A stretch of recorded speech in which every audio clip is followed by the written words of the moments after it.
నమస్తే welcome to prime time debate. ఇక సినీ హీరోలైన రాజకీయ లీడర్లైన వ్యాపార ప్రముఖులైన డోన్ కేర్ అంటుంది తెలంగాణ సర్కార్. ఎవరైతే నాకింటి అంటూ స్పీడ్ పెంచుతుంది. సెలబ్రిటీల లక్ష్యంగా రేవంత్ రెడ్డి ప్రభుత్వం అడుగులు వేస్తోంది. దీంతో ఎనుముల మార్కు పాలన సాగుతోంది. ముఖ్యమంత్రి రేవంత్ దూకుడుకు కారణమేంటి? కాంగ్రెస్ ప్రభుత్వానికి మైలేజ్ వచ్చిందా, డ్యామేజ్ అయిందా? సీఎం వ్యాఖ్యలపై జనం ఏమనుకుంటున్నారు? గేమ్ చేంజర్ పై ఇవాల్టి స్పెషల్ డిబేట్. మొన్న నాగార్జున, నిన్న అల్లు అర్జున్. తెలంగాణ సీఎం రేవంత్ పేరు వింటేనే టాలీవుడ్ షేక్ అవుతోంది. ఎంతటి సినీ ప్రముఖులైనా ఇనుములా తగ్గడం లేదు. గ్రేటర్ హైదరాబాద్ లో హైడ్రా పేరు ప్రకంపనలు సృష్టించింది. హీరో నాగార్జున ఇన్ కన్వెన్షన్ ను బుల్డోజర్లతో కూల్చేయించారు సీఎం రేవంత్ రెడ్డి.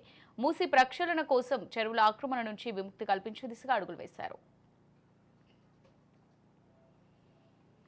నిబంధనలకు విరుద్ధంగా చెరువులను ఆక్రమించిన కబ్జరాయిల పాలిట సింహస్వప్నంలా రేవంత్ రెడ్డి మారారని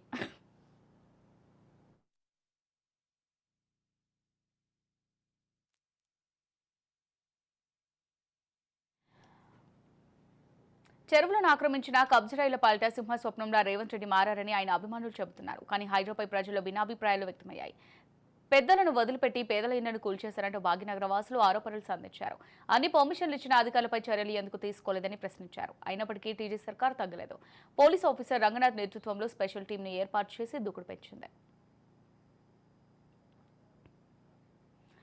తాజాగా ఐకాన్ స్టార్ ను వదలలేదు హైదరాబాద్ పోలీసులు. డిసెంబర్ 4న పుష్ప 2 సినిమా విడుదల సందర్భంగా ఆర్టీసీ క్రాస్ రోడ్స్ లోని సంధ్యా థియేటర్లో తొక్కిసలాట జరిగింది.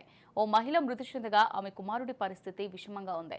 తొక్కిసలాటకు థియేటర్ యాజమాన్యం అల్లు అర్జునే కారణమని చిక్కడపల్లి పోలీసులు కేసు నమోదు చేశారు.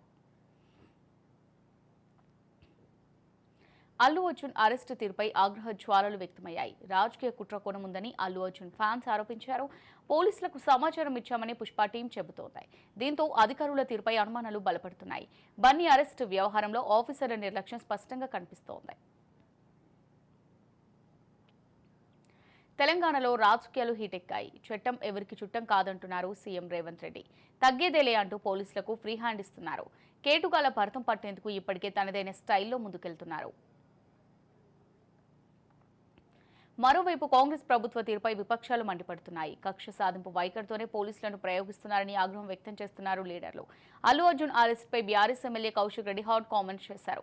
ముఖ్యమంత్రి పేరు మర్చిపోయినందుకే అల్లు అర్జున్ అక్రమంగా అరెస్ట్ చేశారని ఆయన మండిపడ్డారు.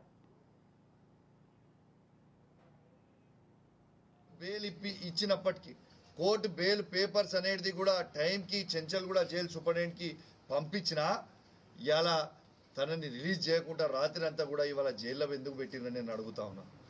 ఇలా కోర్టుని కూడా గౌరవిస్తలేడు రేవంత్ రెడ్డి గారు అనేది ఇలా యావత్ తెలంగాణ ప్రజలు మొత్తం కూడా గమనించాలని విజ్ఞప్తి చేస్తూ ఉన్నాను.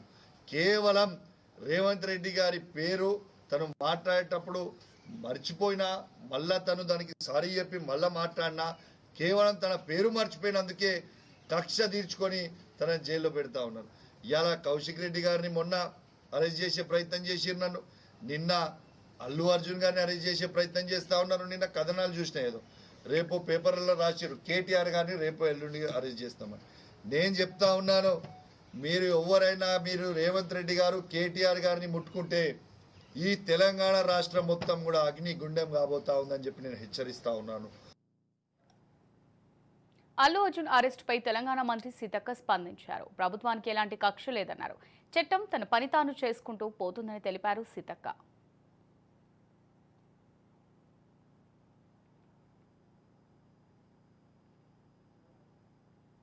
వాళ్ళ మామ కూడా సీఎం గారికి దగ్గర వ్యక్తే, చుట్టరికాలు కూడా ఉండుంటాయి, చంద్రశేఖర్ రెడ్డి గారు వీళ్ళంతా.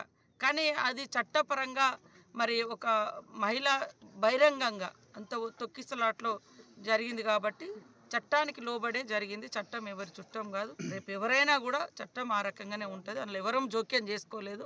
కాబట్టి ఆయన మీద మాకేం కక్ష లేదు. చిరంజీవి గారు Congress party member, Congress party తరఫున కేంద్ర మంత్రిగా పనిచేసిండు. అదేవిధంగా వాళ్ళ భార్య తరఫున బంధుత్వం కూడా సీఎం గారికి కూడా ఉంది. మరి ఇవన్నిట్లో మాకు అంత కక్ష పెట్టుకోవాల్సిన అవసరం అయితే లేదు. అది పోలీసు యాక్ట్ ప్రకారం చట్టం ప్రకారం వాళ్ళు చేసుకుంటారు. మరోవైపు బీఆర్ఎస్ వర్కింగ్ ప్రెసిడెంట్ కేటీఆర్ అరెస్టుపై జోరుగా ఊహాగానాలు